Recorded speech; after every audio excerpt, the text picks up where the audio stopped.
안녕하십니까? 인생의 중요한 지혜를 나누는 채널입니다. 오늘 여러분께 들려드릴 이야기는 한 남자의 꿈과 좌절, 그리고 재기에 관한 기록입니다. 혹시 은퇴 후의 삶을 고민하고 계십니까? 제2의 인생을 꿈꾸고 계신가요? 그렇다면 오늘 이야기에 잠시 귀를 기울여 주시기 바랍니다. 이야기가 여러분의 삶의 작은 등불이 되기를 바라며 저희 채널을 구독하고 좋아요를 눌러주시면 더 많은 분들과 이 소중한 지혜를 나눌 수 있습니다. 여러분의 가정에 늘 평안이 깃들기를 기원합니다. 14억 원. 평생을 성실하게 살아온 제게 주어진 달콤한 보상이자 노후의 든든한 버팀목이었습니다. 이 돈이면 평생 아무 걱정 없이 살 수 있을 줄 알았습니다. 하지만 몇 년 후 제 통장에 남은 돈은 단돈 3,700원이었습니다. 돌아갈 집도 믿어줄 사람도 없었던 제가 어떻게 다시 일어서게 되었는지 오늘 그 쓰라린 경험을 여러분과 함께 나누고자 합니다. 제 이름은 김영호, 이제 곧 70을 바라보는 나이입니다. 몇 년 전 저는 서울의 한 초등학교 교장으로 30여 년의 교직 생활을 명예롭게 마쳤습니다. 퇴임식 날 수많은 꽃다발과 동료들의 축하 인사를 받으면서도 마음 한구석은 텅 빈 것처럼 허전했습니다. 매일 새벽같이 일어나 학교로 향하던 삶의 궤도에서 갑자기 이탈한 기차처럼 저는 어디로 가야 할지 몰랐습니다. 집으로 돌아와 거실 소파에 앉아있는 시간이 길어졌습니다. 처음 며칠은 그동안 못했던 늦잠도 자고 평일 대낮에 목욕탕도 가보며 해방감을 만끽했지만 그 자유는 일주일도 채가지 못했습니다. 텔레비전은 재미가 없고 책을 읽어도 눈에 들어오지 않았습니다. 그때 문득 통장을 정리해봐야겠다는 생각이 들었습니다. 제가 평생을 살아온 아파트를 팔면 약 9억 원, 교직원 연금을 일시불로 받으니 4억 5천만 원, 그리고 그동안 아껴 모은 저축 1억 원까지 모두 합쳐 14억 5천만 원. 숫자로만 보면 결코 적지 않은 돈이었습니다. 하지만 계산기를 두드려 볼수록 불안감은 커져만 갔습니다. 한 달 생활비를 아무리 아껴도 300만 원은 좋게 들었습니다. 1년이면 3,600만 원, 10년이면 3억 6천, 20년이면 7억이 훌쩍 넘는 돈입니다. 여기에 예상치 못한 병원비나 자식들의 경조사 비용까지 생각하면 과연 이 돈으로 죽을 때까지 버틸 수 있을까 하는 의문이 들었습니다. 평생을 알뜰하게 살아온 아내 역시 같은 불안을 느끼고 있었습니다. 어느 날 저녁 마트에서 장을 보고 온 아내가 깊은 한숨을 쉬며 말했습니다. 여보, 오늘 파 한 단이 4,000원이 넘더라고요. 물가가 정말 무섭게 오르네요. 아내의 그 한숨이 제 가슴에 무겁게 내려앉았습니다. 평생 교사 월급으로 아이 둘을 키우고 집까지 마련하게 해준 고마운 아내에게 노후마저 파 한 단 값에 전전긍긍하게 만들고 싶지 않았습니다. 그날 밤 잠 못 이루고 뒤척이다 켠 스마트폰 화면에서 저는 한 줄기 빛과 같은 혹은 악마의 속삭임과도 같은 영상을 발견하게 됩니다. 제목은 베트남에서 한 달 100만 원으로 왕처럼 사는 법. 처음엔 코웃음을 쳤습니다. 서울에서는 월세는커녕 관리비 내기에도 벅찬 돈으로 왕처럼 산다니 말도 안 되는 소리라고 생각했죠. 하지만 영상을 보니 실제로 그렇게 사는 한국인들이 있었습니다. 넓은 집에 살면서 매일같이 외식을 하고 마사지를 받고 심지어 골프까지 즐기는 모습이었습니다. 그들의 얼굴에는 한국의 은퇴자들이 흔히 가진 노후에 대한 불안이나 경제적 압박감이 전혀 보이지 않았습니다. 호기심이 생겨 관련 영상들을 밤새 찾아봤습니다. 다낭 한인타운 풍경, 베트남 실제 물가 체험기. 보면 볼수록 그곳은 마치 지상낙원처럼 보였습니다. 특히 한 은퇴자의 인터뷰가 제 마음에 불을 지폈습니다. 한국에서는 돈 아끼느라 하고 싶은 것도 못하고 살았는데 여긴 달라요. 생활비도 적게 들고 집값도 저렴하니까 한국 돈 5억이면 여기선 평생 황제처럼 살 수 있습니다. 5억이면 평생 황제처럼 살 수 있다. 그렇다면 14억을 가진 우리는 대체 어떻게 살 수 있다는 말인가? 다음 날부터 저는 본격적으로 베트남 이주에 대한 조사를 시작했습니다. 환율을 계산해보니 1억 원이 약 20억 동, 베트남의 평균 월급은 우리 돈으로 30만 원이 채 되지 않았습니다. 정말로 그곳에서는 우리가 엄청난 부자였습니다. 일주일간 모은 자료를 아내에게 보여주며 조심스럽게 이야기를 꺼냈습니다. 처음엔 뜬구름 잡는 소리라며 반대하던 아내도 저렴한 물가와 여유로운 삶을 담은 영상들을 함께 보며 조금씩 마음이 흔들리는 듯했습니다. 정말 한 달에 100만 원이면 살 수 있는 거예요. 혹시 사기는 아닐까요? 아내의 걱정은 당연했습니다. 하지만 이미 제 마음은 90% 이상 베트남으로 기울어 있었습니다. 그래서 우리가 직접 가서 확인해 보자는 거야. 백문이 불여일견이잖아. 평생을 아끼고 희생하며 살아온 아내의 얼굴에서 처음으로 기대감이라는 것을 보았습니다. 저희는 곧바로 5박 6일짜리 다낭 패키지 여행을 예약했습니다. 다낭 공항에 내리자 후덥지근하면서도 부드러운 공기가 우리를 감쌌습니다. 도로를 가득 메운 오토바이의 물결, 길가에 늘어선 야자수, 낯선 글자로 가득한 간판들. 그 모든 이국적인 풍경이 왠지 모르게 마음을 들뜨게 했습니다. 여행 기간 내내 저희 부부의 관심은 관광지가 아닌 현지인들의 삶에 있었습니다. 틈만 나면 현지 시장과 마트를 찾아 물가를 확인했습니다. 쌀국수 한 그릇에 1,500원, 시원한 커피 한 잔에 1,000원, 망고 1kg이 2,000원. 아내는 신이 나서 과일을 한아름 사들었고 그 모습을 보는 제 마음도 풍족해졌습니다. 가이드가 소개해준 한인 부동산을 통해 둘러본 집들은 더욱 놀라웠습니다. 개인 수영장이 딸린 예쁜 빌라의 월세가 50만 원, 바다가 한눈에 보이는 신축 아파트가 70만 원이었습니다. 서울의 비좁은 원룸 월세도 안 되는 돈으로 꿈에 그리던 집에서 살 수 있다는 사실이 믿기지 않았습니다. 여행 마지막 날, 카페에서 우연히 만난 한 한국인 은퇴자와의 대화는 우리의 결심을 굳히게 만들었습니다. 2년 전 이곳으로 이주했다는 그는 돈 걱정 없이 매일 골프와 수영을 즐기며 제2의 인생을 만끽하고 있다고 했습니다. 그의 얼굴에는 그늘 한 점 없었습니다. 한국에서의 찌든 삶을 모두 잊은 듯한 평온한 모습이었죠. 한국으로 돌아오는 비행기 안에서 아내와 저는 말없이 서로를 바라보았습니다. 우리는 같은 생각을 하고 있었습니다. 3개월 후 저희는 베트남으로의 이주를 최종 결정했습니다. 자식들은 완강히 반대했습니다. 아버지, 그 나이에 갑자기 이민이라뇨? 사기당하기 딱 좋아요. 아빠, 아프시면 어떡해요? 말도 안 통하는 곳에서 큰일 나면 어쩌려고 그러세요. 자식들의 말은 현실이었고 제 꿈은 이상이었습니다. 하지만 당시에 저는 그 이상을 잡고 싶었습니다. 평생 자식들을 위해 헌신했으니 이제는 우리 부부를 위해 살아도 된다고 아내를 설득했습니다. 40년 가까이 살던 집을 정리하며 눈물이 났지만 새로운 삶에 대한 기대로 애써 슬픔을 눌렀습니다. 이민 준비 비용과 초기 정착금으로 5천만 원 정도가 들었지만 14억이라는 거대한 자산 앞에서 그것은 사소한 지출에 불과했습니다.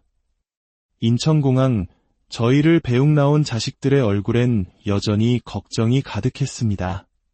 딸아이는 눈물을 훔쳤고 아들은 못마땅한 표정을 감추지 않았습니다. 하지만 비행기가 이륙하고 창밖으로 서울의 야경이 멀어질 때 제 마음은 오직 희망으로 가득 차 있었습니다. 다낭에서의 첫몇 달은 꿈만 같았습니다. 우리는 미케 해변 근처 작은 수영장이 딸린 2층짜리 빌라를 월 60만 원에 얻었습니다. 매일 아침 수영을 하고 갓 내린 베트남 커피를 마시며 하루를 시작했습니다. 한국에서는 상상도 할 수 없었던 여유였습니다. 한 달 생활비는 아무리 많이 써도 150만 원을 넘지 않았습니다. 돈 걱정 없이 매일 신선한 열대 과일을 배불리 먹고 저녁이면 해변을 산책하며 맥주 한 잔의 낭만을 즐겼습니다. 한인의 모임에 나가 새로운 친구들도 사귀었습니다. 대부분 저희처럼 은퇴 후 이주한 사람들이었고 다들 베트남에서의 삶에 크게 만족하고 있었습니다. 어느 날 저녁 아내가 말했습니다. 여보, 우리 정말 잘 왔어요. 이렇게 살 수 있을 거라고는 꿈에도 생각 못했어요. 그 순간 평생의 무거운 짐을 내려놓은 듯 가슴이 벅차올랐습니다. 그때는 정말 몰랐습니다. 그 달콤한 행복 뒤에 거대한 불행의 그림자가 서서히 다가오고 있다는 것을요. 현지 생활에 완전히 적응했다고 생각했을 때 새로운 고민이 찾아왔습니다. 너무나 여유로운 삶이 오히려 허전하게 느껴지기 시작한 겁니다. 평생을 치열하게 살아온 제게 아무것도 하지 않는 삶은 견디기 힘든 공허함이었습니다. 아내 역시 마찬가지였습니다. 그러던 어느 날 한인의 모임에서 박민준이라는 남자를 만났습니다. 50대 초반의 깔끔한 인상을 가진 사업가로 베트남에서 부동산 개발로 크게 성공했다는 사람이었죠. 그는 제게 골프를 가르쳐주겠다며 적극적으로 다가왔습니다.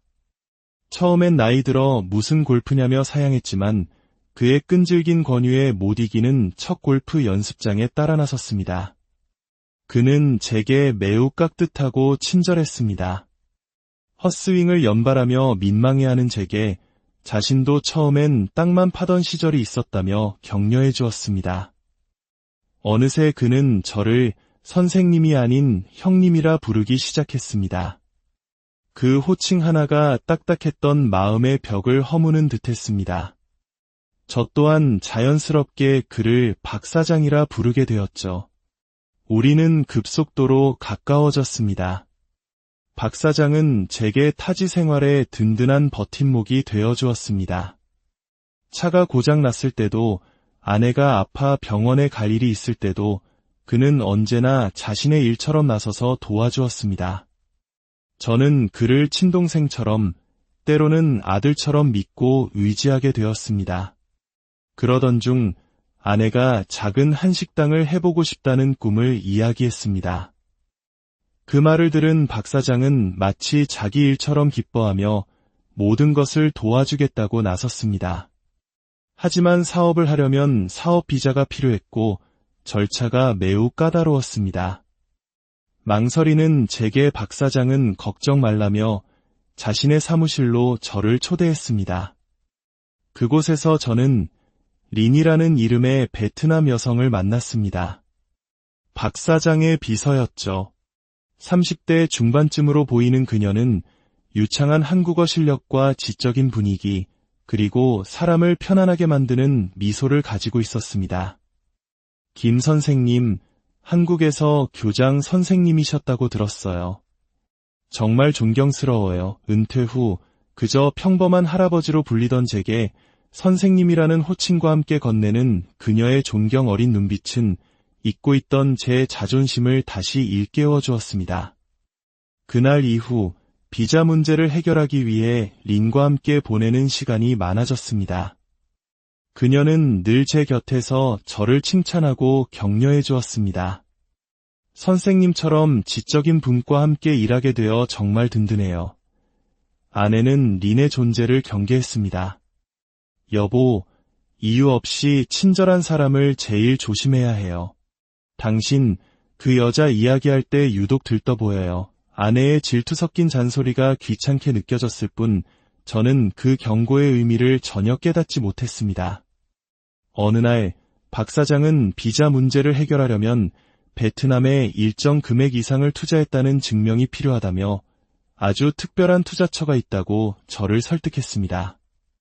그가 저를 데려간 곳은 다낭 외곽의 허허벌판이었습니다. 형님, 바로 여기입니다. 2년 안에 이곳은 다낭의 강남이 될 겁니다. 그의 말을 증명하듯 리는 정부의 공식 개발 승인 문서라며 도장이 찍힌 서류들을 보여주었습니다. 그녀는 제 어깨에 기댄 채 속삭였습니다. 선생님, 정말 대단한 기회예요. 저도 선생님 같은 분이 함께 해주셔서 정말 영광이에요. 그녀의 은은한 향수 냄새와 부드러운 목소리에 저는 이성적인 판단력을 상실하고 말았습니다. 집으로 돌아와 아내에게 10억을 투자하겠다고 말했을 때 아내는 기겁을 하며 반대했습니다. 미쳤어요. 그게 어떤 돈인데 그 여자한테 홀린 거 아니에요. 사람들이 다 그렇게 사기당하는 거라고요. 아내와의 갈등은 극에 달했습니다. 하지만 저는 아내의 말을 세상 물정 모르는 잔소리로 치부해버렸습니다. 린이 보여주는 친절과 존경, 그리고 박 사장이 제시하는 장밋빛 미래에 완전히 눈이 멀어버렸던 겁니다. 결국 저는 아내 몰래 10억 5천만 원이라는 거액을 박 사장의 계좌로 송금했습니다. 며칠 후 박 사장과 린은 감쪽같이 사라졌습니다. 전화기는 꺼져 있었고 사무실은 텅 비어 있었습니다. 그제야 저는 모든 것이 사기였음을 깨달았습니다. 하늘이 무너지는 것 같았습니다. 평생을 바쳐 모은 돈의 대부분을 한순간에 잃었다는 사실을 아내에게 차마 말할 수 없었습니다. 저는 어떻게든 그 돈을 만회해야 한다는 생각에 사로잡혔습니다. 그리고 그때 제 눈에 들어온 것이 바로 카지노였습니다. 처음에는 잃어버린 돈의 일부라도 되찾자는 생각뿐이었습니다. 하지만 초심자의 행운이었을까요? 처음 몇 번은 돈을 땄고 그 작은 성공이 제게 위험한 자신감을 심어주었습니다. 어쩌면 나에게 이런 재능이 있는지도 몰라. 10억도 금방 복구할 수 있겠어. 그때부터 저의 추락은 걷잡을 수 없었습니다. VIP룸에서 만난 최 사장이라는 인물은 자신도 도박으로 큰 돈을 벌었다며 제게 더 큰 베팅을 부추겼습니다. 그의 감언이설에 넘어간 저는 남은 돈 4억 원을 일주일 만에 모두 탕진하고 말았습니다. 새벽 4시 텅 빈 카지노에 혼자 남아 무릎을 꿇고 울었습니다. 14억 5천만 원이 제 평생의 노력이 한 줌의 재가 되어 사라지는 순간이었습니다. 이틀 밤낮을 밖에서 헤매다 집으로 돌아갔을 때 아내는 저를 기다리고 있었습니다. 이미 한인 사회에 퍼진 소문으로 모든 것을 알고 있었죠. 제 뺨을 때리는 아내의 손은 힘이 없었지만 그 안에 담긴 절망과 배신감은 그 무엇보다 아팠습니다. 통장에 얼마 남았어요. 아내의 물음에 저는 차마 대답할 수 없었습니다. 3,700원. 그 순간 아내는 갑자기 미친 사람처럼 웃기 시작했습니다. 14억 5천만 원이 3,700원이 됐네요. 축하해요. 정말 대단하시네요. 그 웃음은 비수처럼 제 가슴에 박혔습니다. 우리는 모든 것을 잃었습니다. 자식들에게 손을 벌렸지만 그들은 냉정하게 등을 돌렸습니다. 결국 아내가 친정언니에게 겨우 돈을 빌려 우리는 도망치듯 한국행편도 비행기표를 끊었습니다. 희망을 안고 떠났던 그 하늘길을 이제는 패배자가 되어 돌아오고 있었습니다. 인천공항에 도착했지만 갈 곳이 없었습니다. 집도, 돈도, 우리를 반겨줄 사람도 없었습니다. 우리는 서울 변두리, 창문도 없는 곰팡내 나는 여인숙의 월 35만 원짜리 달방에서 쪽잠을 자야 했습니다. 저는 새벽마다 폐지를 주었고 아내는 편의점 야간 아르바이트를 시작했습니다. 40년을 함께 산 부부는 서로의 얼굴을 마주하는 것조차 고통이 되어 남보다 못한 사이가 되었습니다. 아내는 이혼을 요구했고 저는 차마 그 말을 받아들일 수도 거부할 수도 없었습니다. 그렇게 6개월이 지났습니다. 폐지를 줍고 편의점에서 밤을 새우며 모은 돈으로 우리는 보증금 500만 원짜리 작은 월세방으로 옮길 수 있었습니다. 이사하던 날 아내와 저는 6개월 만에 처음으로 마주 앉아 김밥을 먹었습니다. 아내는 말했습니다.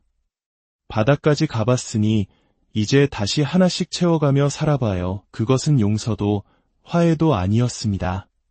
그저 세상에 서로밖에 남지 않았다는 것을 인정한 처절한 동지애였습니다. 그때 깨달았습니다. 진짜 파산은 돈을 잃는 것이 아니라 사람을 잃고 신뢰를 잃는 것이라는 사실을요. 저는 구직 끝에 동네 아파트 경비원으로 취직했습니다. 교장 경력이 도움이 되었던 걸까요? 월급 200만 원. 다시 삶의 희망이 보이기 시작했습니다. 첫 출근날 경비복을 입은 제 모습이 낯설었지만 부끄럽지 않았습니다.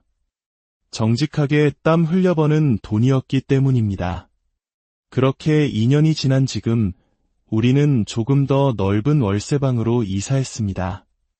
아내는 작은 베란다에 화분 몇 개를 가꾸기 시작했고 주말마다 함께 물을 주는 것이 우리의 소소한 행복이 되었습니다. 돌이켜보면 모든 것이 제 어리석은 욕심과 헛된 자존심 때문이었습니다. 낯선 여자의 달콤한 말에 취해 평생의 동반자인 아내의 신뢰를 저버렸습니다. 하지만 그 뼈아픈 실수조차 지금은 소중한 교훈이 되었습니다. 모든 것을 잃고 나서야 제 곁을 묵묵히 지켜준 아내의 사랑이 얼마나 값진 것인지 깨닫게 된 것입니다. 은퇴자금은 단순한 돈이 아닙니다. 그것은 당신이 평생 쌓아온 삶과 신뢰의 무게입니다. 단 한 번의 욕심, 한순간의 흔들림이 그 모든 것을 앗아갈 수 있다는 것을 부디 잊지 마십시오. 저는 14억 원을 잃고 월급 200만 원의 삶을 살고 있지만 지금이 더 행복합니다. 작은 것에 감사하고 곁에 있는 사람의 소중함을 알게 되었기 때문입니다. 오늘의 이야기가 여러분의 삶에 깊은 울림을 주었다면 구독과 좋아요로 저희와 함께해 주십시오. 여러분의 따뜻한 댓글 하나하나가 비슷한 아픔을 겪는 누군가에게는 큰 위로와 용기가 될 수 있습니다. 다음 영상에서는 더욱 유익하고 따뜻한 이야기로 찾아뵙겠습니다. 안녕하십니까? 인생의 중요한 지혜를 나누는 채널입니다. 오늘 여러분께 들려드릴 이야기는 한 남자의 꿈과 좌절, 그리고 재기에 관한 기록입니다. 혹시 은퇴 후의 삶을 고민하고 계십니까? 제2의 인생을 꿈꾸고 계신가요? 그렇다면 오늘 이 이야기에 잠시 귀를 기울여 주시기 바랍니다. 이 이야기가 여러분의 삶의 작은 등불이 되기를 바라며 저희 채널을 구독하고 좋아요를 눌러주시면 더 많은 분들과 이 소중한 지혜를 나눌 수 있습니다. 여러분의 가정에 늘 평안이 깃들기를 기원합니다. 14억 원. 평생을 성실하게 살아온 제게 주어진 달콤한 보상이자 노후의 든든한 버팀목이었습니다. 이 돈이면 평생 아무 걱정 없이 살 수 있을 줄 알았습니다. 하지만 몇 년 후 제 통장에 남은 돈은 단돈 3,700원이었습니다. 돌아갈 집도 믿어줄 사람도 없었던 제가 어떻게 다시 일어서게 되었는지 오늘 그 쓰라린 경험을 여러분과 함께 나누고자 합니다. 제 이름은 김영호, 이제 곧 70을 바라보는 나이입니다. 몇 년 전 저는 서울의 한 초등학교 교장으로 30여 년의 교직 생활을 명예롭게 마쳤습니다.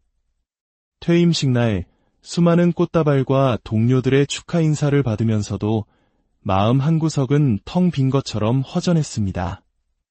매일 새벽같이 일어나 학교로 향하던 삶의 궤도에서 갑자기 이탈한 기차처럼 저는 어디로 가야 할지 몰랐습니다. 집으로 돌아와 거실 소파에 앉아있는 시간이 길어졌습니다. 처음 며칠은 그동안 못했던 늦잠도 자고 평일 대낮에 목욕탕도 가보며 해방감을 만끽했지만 그 자유는 일주일도 채가지 못했습니다.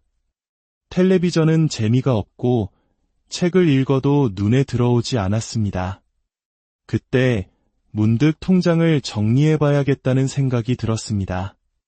제가 평생을 살아온 아파트를 팔면 약 9억 원, 교직원 연금을 일시불로 받으니 4억 5천만 원, 그리고 그동안 아껴 모은 저축 1억 원까지 모두 합쳐 14억 5천만 원. 숫자로만 보면 결코 적지 않은 돈이었습니다.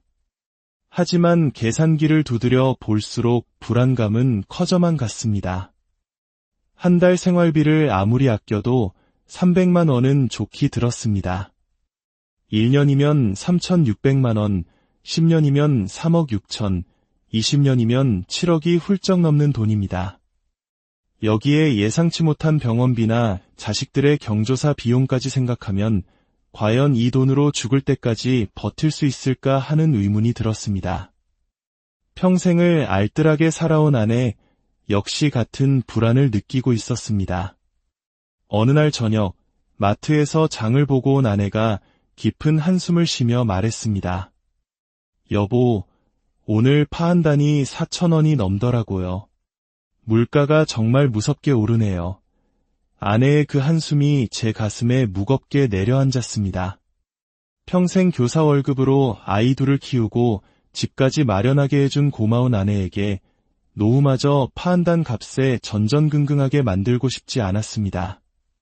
그날 밤 잠 못 이루고 뒤척이다 켠 스마트폰 화면에서 저는 한 줄기 빛과 같은 혹은 악마의 속삭임과도 같은 영상을 발견하게 됩니다.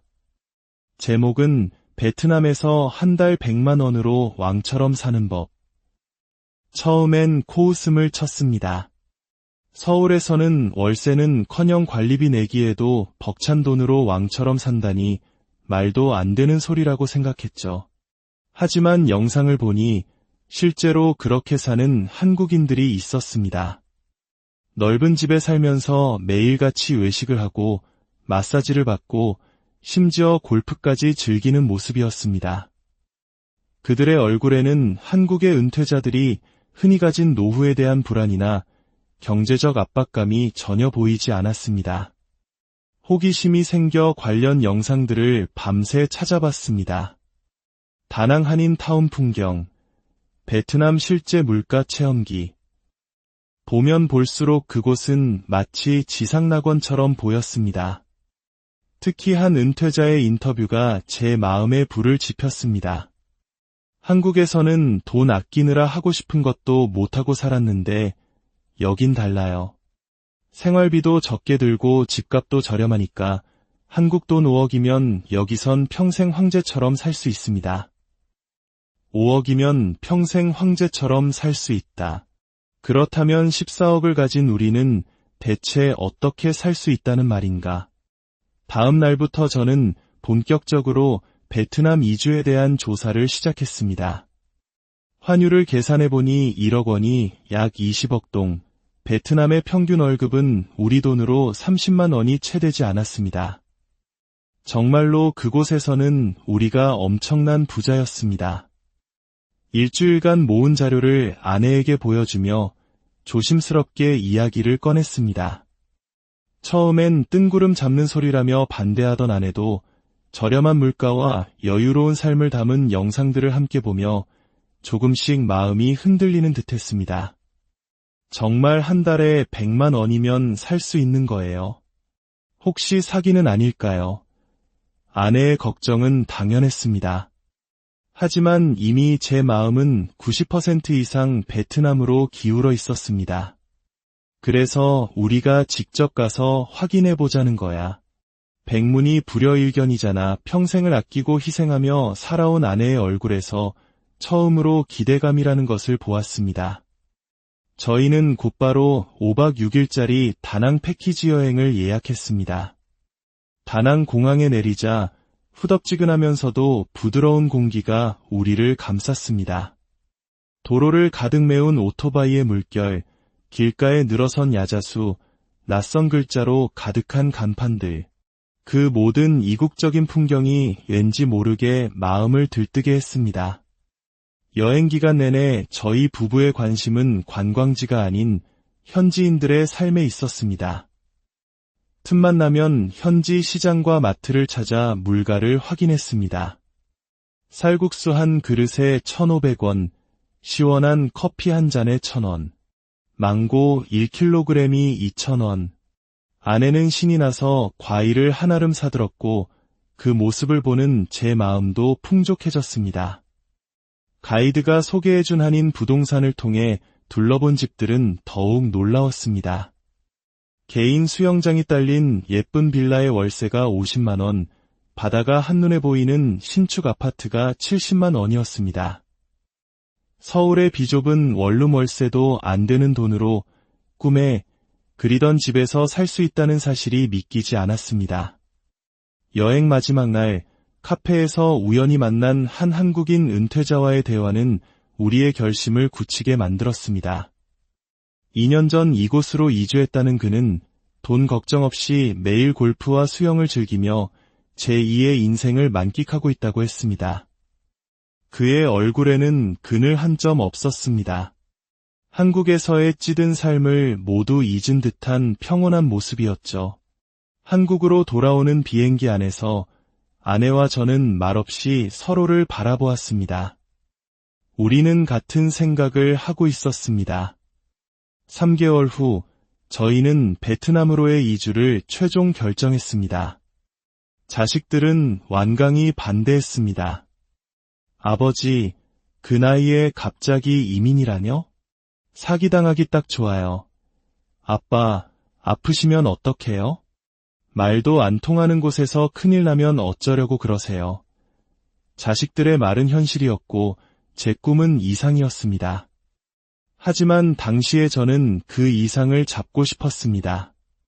평생 자식들을 위해 헌신했으니 이제는 우리 부부를 위해 살아도 된다고 아내를 설득했습니다. 40년 가까이 살던 집을 정리하며 눈물이 났지만 새로운 삶에 대한 기대로 애써 슬픔을 눌렀습니다. 이민 준비 비용과 초기 정착금으로 5천만 원 정도가 들었지만 14억이라는 거대한 자산 앞에서 그것은 사소한 지출에 불과했습니다. 인천공항, 저희를 배웅 나온 자식들의 얼굴엔 여전히 걱정이 가득했습니다. 딸아이는 눈물을 훔쳤고 아들은 못마땅한 표정을 감추지 않았습니다. 하지만 비행기가 이륙하고 창밖으로 서울의 야경이 멀어질 때 제 마음은 오직 희망으로 가득 차 있었습니다. 다낭에서의 첫몇 달은 꿈만 같았습니다. 우리는 미케 해변 근처 작은 수영장이 딸린 2층짜리 빌라를 월 60만 원에 얻었습니다. 매일 아침 수영을 하고 갓 내린 베트남 커피를 마시며 하루를 시작했습니다. 한국에서는 상상도 할 수 없었던 여유였습니다. 한 달 생활비는 아무리 많이 써도 150만 원을 넘지 않았습니다. 돈 걱정 없이 매일 신선한 열대 과일을 배불리 먹고 저녁이면 해변을 산책하며 맥주 한 잔의 낭만을 즐겼습니다. 한인의 모임에 나가 새로운 친구들도 사귀었습니다. 대부분 저희처럼 은퇴 후 이주한 사람들이었고 다들 베트남에서의 삶에 크게 만족하고 있었습니다. 어느 날 저녁 아내가 말했습니다. 여보, 우리 정말 잘 왔어요. 이렇게 살 수 있을 거라고는 꿈에도 생각 못했어요. 그 순간 평생의 무거운 짐을 내려놓은 듯 가슴이 벅차올랐습니다. 그때는 정말 몰랐습니다. 그 달콤한 행복 뒤에 거대한 불행의 그림자가 서서히 다가오고 있다는 것을요. 현지 생활에 완전히 적응했다고 생각했을 때 새로운 고민이 찾아왔습니다. 너무나 여유로운 삶이 오히려 허전하게 느껴지기 시작한 겁니다. 평생을 치열하게 살아온 제게 아무것도 하지 않는 삶은 견디기 힘든 공허함이었습니다. 아내 역시 마찬가지였습니다. 그러던 어느 날 한인의 모임에서 박민준이라는 남자를 만났습니다. 50대 초반의 깔끔한 인상을 가진 사업가로 베트남에서 부동산 개발로 크게 성공했다는 사람이었죠. 그는 제게 골프를 가르쳐주겠다며 적극적으로 다가왔습니다. 처음엔 나이 들어 무슨 골프냐며 사양했지만 그의 끈질긴 권유에 못 이기는 첫 골프 연습장에 따라 나섰습니다. 그는 제게 매우 깍듯하고 친절했습니다. 헛스윙을 연발하며 민망해하는 제게 자신도 처음엔 땅만 파던 시절이 있었다며 격려해 주었습니다. 어느새 그는 저를 선생님이 아닌 형님이라 부르기 시작했습니다. 그 호칭 하나가 딱딱했던 마음의 벽을 허무는 듯했습니다. 저 또한 자연스럽게 그를 박 사장이라 부르게 되었죠. 우리는 급속도로 가까워졌습니다. 박 사장은 제게 타지 생활에 든든한 버팀목이 되어주었습니다. 차가 고장 났을 때도, 아내가 아파 병원에 갈 일이 있을 때도 그는 언제나 자신의 일처럼 나서서 도와주었습니다. 저는 그를 친동생처럼, 때로는 아들처럼 믿고 의지하게 되었습니다. 그러던 중 아내가 작은 한식당을 해보고 싶다는 꿈을 이야기했습니다. 그 말을 들은 박 사장은 마치 자기 일처럼 기뻐하며 모든 것을 도와주겠다고 나섰습니다. 하지만 사업을 하려면 사업 비자가 필요했고 절차가 매우 까다로웠습니다. 망설이는 제게 박 사장은 걱정 말라며 자신의 사무실로 저를 초대했습니다. 그곳에서 저는 린이라는 이름의 베트남 여성을 만났습니다. 박 사장의 비서였죠. 30대 중반쯤으로 보이는 그녀는 유창한 한국어 실력과 지적인 분위기, 그리고 사람을 편안하게 만드는 미소를 가지고 있었습니다. 김 선생님, 한국에서 교장 선생님이셨다고 들었어요. 정말 존경스러워요. 은퇴 후 그저 평범한 할아버지로 불리던 제게 선생님이라는 호칭과 함께 건네는 그녀의 존경 어린 눈빛은 잊고 있던 제 자존심을 다시 일깨워 주었습니다. 그날 이후 비자 문제를 해결하기 위해 린과 함께 보내는 시간이 많아졌습니다. 그녀는 늘 제 곁에서 저를 칭찬하고 격려해 주었습니다. 선생님처럼 지적인 분과 함께 일하게 되어 정말 든든해요. 아내는 린의 존재를 경계했습니다. 여보, 이유 없이 친절한 사람을 제일 조심해야 해요. 당신, 그 여자 이야기할 때 유독 들떠 보여요. 아내의 질투 섞인 잔소리가 귀찮게 느껴졌을 뿐 저는 그 경고의 의미를 전혀 깨닫지 못했습니다. 어느 날 박 사장은 비자 문제를 해결하려면 베트남에 일정 금액 이상을 투자했다는 증명이 필요하다며 아주 특별한 투자처가 있다고 저를 설득했습니다. 그가 저를 데려간 곳은 다낭 외곽의 허허벌판이었습니다.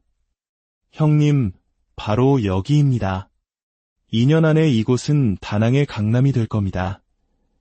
그의 말을 증명하듯 린은 정부의 공식 개발 승인 문서라며 도장이 찍힌 서류들을 보여주었습니다. 그녀는 제 어깨에 기댄 채 속삭였습니다. 선생님, 정말 대단한 기회예요. 저도 선생님 같은 분이 함께 해주셔서 정말 영광이에요. 그녀의 은은한 향수 냄새와 부드러운 목소리에 저는 이성적인 판단력을 상실하고 말았습니다. 집으로 돌아와 아내에게 10억을 투자하겠다고 말했을 때 아내는 기겁을 하며 반대했습니다. 미쳤어요. 그게 어떤 돈인데 그 여자한테 홀린 거 아니에요. 사람들이 다 그렇게 사기당하는 거라고요. 아내와의 갈등은 극에 달했습니다. 하지만 저는 아내의 말을 세상 물정 모르는 잔소리로 치부해버렸습니다. 린이 보여주는 친절과 존경, 그리고 박 사장이 제시하는 장밋빛 미래에 완전히 눈이 멀어버렸던 겁니다. 결국 저는 아내 몰래 10억 5천만 원이라는 거액을 박 사장의 계좌로 송금했습니다. 며칠 후 박 사장과 린은 감쪽같이 사라졌습니다. 전화기는 꺼져 있었고 사무실은 텅 비어 있었습니다. 그제야 저는 모든 것이 사기였음을 깨달았습니다. 하늘이 무너지는 것 같았습니다. 평생을 바쳐 모은 돈의 대부분을 한순간에 잃었다는 사실을 아내에게 차마 말할 수 없었습니다. 저는 어떻게든 그 돈을 만회해야 한다는 생각에 사로잡혔습니다. 그리고 그때 제 눈에 들어온 것이 바로 카지노였습니다. 처음에는 잃어버린 돈의 일부라도 되찾자는 생각뿐이었습니다. 하지만 초심자의 행운이었을까요? 처음 몇 번은 돈을 땄고 그 작은 성공이 제게 위험한 자신감을 심어주었습니다. 어쩌면 나에게 이런 재능이 있는지도 몰라. 10억도 금방 복구할 수 있겠어. 그때부터 저의 추락은 걷잡을 수 없었습니다. VIP룸에서 만난 최 사장이라는 인물은 자신도 도박으로 큰 돈을 벌었다며 제게 더 큰 베팅을 부추겼습니다. 그의 감언이설에 넘어간 저는 남은 돈 4억 원을 일주일 만에 모두 탕진하고 말았습니다. 새벽 4시 텅 빈 카지노에 혼자 남아 무릎을 꿇고 울었습니다. 14억 5천만 원이 제 평생의 노력이 한 줌의 재가 되어 사라지는 순간이었습니다. 이틀 밤낮을 밖에서 헤매다 집으로 돌아갔을 때 아내는 저를 기다리고 있었습니다. 이미 한인 사회에 퍼진 소문으로 모든 것을 알고 있었죠. 제 뺨을 때리는 아내의 손은 힘이 없었지만 그 안에 담긴 절망과 배신감은 그 무엇보다 아팠습니다. 통장에 얼마 남았어요. 아내의 물음에 저는 차마 대답할 수 없었습니다. 3,700원. 그 순간 아내는 갑자기 미친 사람처럼 웃기 시작했습니다. 14억 5천만 원이 3,700원이 됐네요. 축하해요. 정말 대단하시네요. 그 웃음은 비수처럼 제 가슴에 박혔습니다. 우리는 모든 것을 잃었습니다. 자식들에게 손을 벌렸지만 그들은 냉정하게 등을 돌렸습니다. 결국 아내가 친정언니에게 겨우 돈을 빌려 우리는 도망치듯 한국행편도 비행기표를 끊었습니다. 희망을 안고 떠났던 그 하늘길을 이제는 패배자가 되어 돌아오고 있었습니다. 인천공항에 도착했지만 갈 곳이 없었습니다. 집도, 돈도, 우리를 반겨줄 사람도 없었습니다. 우리는 서울 변두리, 창문도 없는 곰팡내 나는 여인숙의 월 35만 원짜리 달방에서 쪽잠을 자야 했습니다. 저는 새벽마다 폐지를 주었고 아내는 편의점 야간 아르바이트를 시작했습니다. 40년을 함께 산 부부는 서로의 얼굴을 마주하는 것조차 고통이 되어 남보다 못한 사이가 되었습니다. 아내는 이혼을 요구했고 저는 차마 그 말을 받아들일 수도 거부할 수도 없었습니다. 그렇게 6개월이 지났습니다. 폐지를 줍고 편의점에서 밤을 새우며 모은 돈으로 우리는 보증금 500만 원짜리 작은 월세방으로 옮길 수 있었습니다.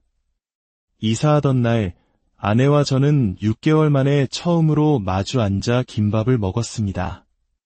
아내는 말했습니다. 바다까지 가봤으니 이제 다시 하나씩 채워가며 살아봐요. 그것은 용서도 화해도 아니었습니다. 그저 세상에 서로밖에 남지 않았다는 것을 인정한 처절한 동지애였습니다. 그때 깨달았습니다. 진짜 파산은 돈을 잃는 것이 아니라 사람을 잃고 신뢰를 잃는 것이라는 사실을요. 저는 구직 끝에 동네 아파트 경비원으로 취직했습니다. 교장 경력이 도움이 되었던 걸까요? 월급 200만 원. 다시 삶의 희망이 보이기 시작했습니다. 첫 출근날 경비복을 입은 제 모습이 낯설었지만 부끄럽지 않았습니다. 정직하게 땀 흘려버는 돈이었기 때문입니다. 그렇게 2년이 지난 지금 우리는 조금 더 넓은 월세방으로 이사했습니다. 아내는 작은 베란다에 화분 몇 개를 가꾸기 시작했고 주말마다 함께 물을 주는 것이 우리의 소소한 행복이 되었습니다. 돌이켜보면 모든 것이 제 어리석은 욕심과 헛된 자존심 때문이었습니다. 낯선 여자의 달콤한 말에 취해 평생의 동반자인 아내의 신뢰를 저버렸습니다. 하지만 그 뼈아픈 실수조차 지금은 소중한 교훈이 되었습니다. 모든 것을 잃고 나서야 제 곁을 묵묵히 지켜준 아내의 사랑이 얼마나 값진 것인지 깨닫게 된 것입니다. 은퇴 자금은 단순한 돈이 아닙니다. 그것은 당신이 평생 쌓아온 삶과 신뢰의 무게입니다. 단 한 번의 욕심, 한순간의 흔들림이 그 모든 것을 앗아갈 수 있다는 것을 부디 잊지 마십시오. 저는 14억 원을 잃고 월급 200만 원의 삶을 살고 있지만 지금이 더 행복합니다. 작은 것에 감사하고 곁에 있는 사람의 소중함을 알게 되었기 때문입니다. 오늘의 이야기가 여러분의 삶에 깊은 울림을 주었다면 구독과 좋아요로 저희와 함께해 주십시오. 여러분의 따뜻한 댓글 하나하나가 비슷한 아픔을 겪는 누군가에게는 큰 위로와 용기가 될 수 있습니다. 다음 영상에서는 더욱 유익하고 따뜻한 이야기로 찾아뵙겠습니다. 안녕하십니까? 인생의 중요한 지혜를 나누는 채널입니다. 오늘 여러분께 들려드릴 이야기는 한 남자의 꿈과 좌절, 그리고 재기에 관한 기록입니다. 혹시 은퇴 후의 삶을 고민하고 계십니까? 제2의 인생을 꿈꾸고 계신가요? 그렇다면 오늘 이야기에 잠시 귀를 기울여 주시기 바랍니다. 이야기가 여러분의 삶의 작은 등불이 되기를 바라며 저희 채널을 구독하고 좋아요를 눌러주시면 더 많은 분들과 이 소중한 지혜를 나눌 수 있습니다. 여러분의 가정에 늘 평안이 깃들기를 기원합니다. 14억 원. 평생을 성실하게 살아온 제게 주어진 달콤한 보상이자 노후의 든든한 버팀목이었습니다. 이 돈이면 평생 아무 걱정 없이 살 수 있을 줄 알았습니다. 하지만 몇 년 후 제 통장에 남은 돈은 단돈 3,700원이었습니다. 돌아갈 집도 믿어줄 사람도 없었던 제가 어떻게 다시 일어서게 되었는지 오늘 그 쓰라린 경험을 여러분과 함께 나누고자 합니다. 제 이름은 김영호, 이제 곧 70을 바라보는 나이입니다. 몇 년 전 저는 서울의 한 초등학교 교장으로 30여 년의 교직 생활을 명예롭게 마쳤습니다. 퇴임식 날 수많은 꽃다발과 동료들의 축하 인사를 받으면서도 마음 한구석은 텅 빈 것처럼 허전했습니다. 매일 새벽같이 일어나 학교로 향하던 삶의 궤도에서 갑자기 이탈한 기차처럼 저는 어디로 가야 할지 몰랐습니다. 집으로 돌아와 거실 소파에 앉아있는 시간이 길어졌습니다. 처음 며칠은 그동안 못했던 늦잠도 자고 평일 대낮에 목욕탕도 가보며 해방감을 만끽했지만 그 자유는 일주일도 채가지 못했습니다. 텔레비전은 재미가 없고 책을 읽어도 눈에 들어오지 않았습니다. 그때 문득 통장을 정리해봐야겠다는 생각이 들었습니다. 제가 평생을 살아온 아파트를 팔면 약 9억 원, 교직원 연금을 일시불로 받으니 4억 5천만 원, 그리고 그동안 아껴 모은 저축 1억 원까지 모두 합쳐 14억 5천만 원. 숫자로만 보면 결코 적지 않은 돈이었습니다. 하지만 계산기를 두드려 볼수록 불안감은 커져만 갔습니다. 한 달 생활비를 아무리 아껴도 300만 원은 좋게 들었습니다. 1년이면 3,600만 원, 10년이면 3억 6천, 20년이면 7억이 훌쩍 넘는 돈입니다. 여기에 예상치 못한 병원비나 자식들의 경조사 비용까지 생각하면 과연 이 돈으로 죽을 때까지 버틸 수 있을까 하는 의문이 들었습니다.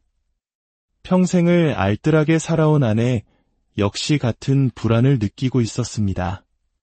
어느 날 저녁 마트에서 장을 보고 온 아내가 깊은 한숨을 쉬며 말했습니다. 여보, 오늘 파 한 단이 4,000원이 넘더라고요. 물가가 정말 무섭게 오르네요. 아내의 그 한숨이 제 가슴에 무겁게 내려앉았습니다. 평생 교사 월급으로 아이 둘을 키우고 집까지 마련하게 해준 고마운 아내에게 노후마저 파 한 단 값에 전전긍긍하게 만들고 싶지 않았습니다. 그날 밤 잠 못 이루고 뒤척이다 켠 스마트폰 화면에서 저는 한 줄기 빛과 같은 혹은 악마의 속삭임과도 같은 영상을 발견하게 됩니다. 제목은 베트남에서 한 달 100만 원으로 왕처럼 사는 법. 처음엔 코웃음을 쳤습니다. 서울에서는 월세는 커녕 관리비 내기에도 벅찬 돈으로 왕처럼 산다니 말도 안 되는 소리라고 생각했죠.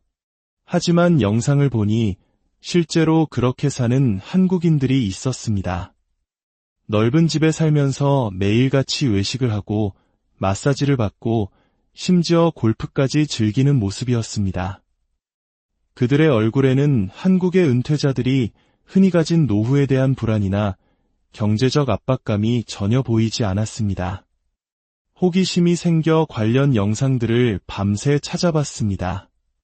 다낭 한인타운 풍경, 베트남 실제 물가 체험기. 보면 볼수록 그곳은 마치 지상낙원처럼 보였습니다. 특히 한 은퇴자의 인터뷰가 제 마음에 불을 지폈습니다. 한국에서는 돈 아끼느라 하고 싶은 것도 못하고 살았는데 여긴 달라요. 생활비도 적게 들고 집값도 저렴하니까 한국 돈 5억이면 여기선 평생 황제처럼 살 수 있습니다. 5억이면 평생 황제처럼 살 수 있다. 그렇다면 14억을 가진 우리는 대체 어떻게 살 수 있다는 말인가? 다음 날부터 저는 본격적으로 베트남 이주에 대한 조사를 시작했습니다. 환율을 계산해보니 1억 원이 약 20억 동, 베트남의 평균 월급은 우리 돈으로 30만 원이 채 되지 않았습니다. 정말로 그곳에서는 우리가 엄청난 부자였습니다. 일주일간 모은 자료를 아내에게 보여주며 조심스럽게 이야기를 꺼냈습니다. 처음엔 뜬구름 잡는 소리라며 반대하던 아내도 저렴한 물가와 여유로운 삶을 담은 영상들을 함께 보며 조금씩 마음이 흔들리는 듯했습니다. 정말 한 달에 100만 원이면 살 수 있는 거예요. 혹시 사기는 아닐까요? 아내의 걱정은 당연했습니다. 하지만 이미 제 마음은 90% 이상 베트남으로 기울어 있었습니다. 그래서 우리가 직접 가서 확인해 보자는 거야. 백문이 불여일견이잖아. 평생을 아끼고 희생하며 살아온 아내의 얼굴에서 처음으로 기대감이라는 것을 보았습니다. 저희는 곧바로 5박 6일짜리 다낭 패키지 여행을 예약했습니다. 다낭 공항에 내리자 후덥지근하면서도 부드러운 공기가 우리를 감쌌습니다. 도로를 가득 메운 오토바이의 물결, 길가에 늘어선 야자수, 낯선 글자로 가득한 간판들. 그 모든 이국적인 풍경이 왠지 모르게 마음을 들뜨게 했습니다. 여행 기간 내내 저희 부부의 관심은 관광지가 아닌 현지인들의 삶에 있었습니다. 틈만 나면 현지 시장과 마트를 찾아 물가를 확인했습니다. 쌀국수 한 그릇에 1,500원, 시원한 커피 한 잔에 1,000원, 망고 1kg이 2,000원.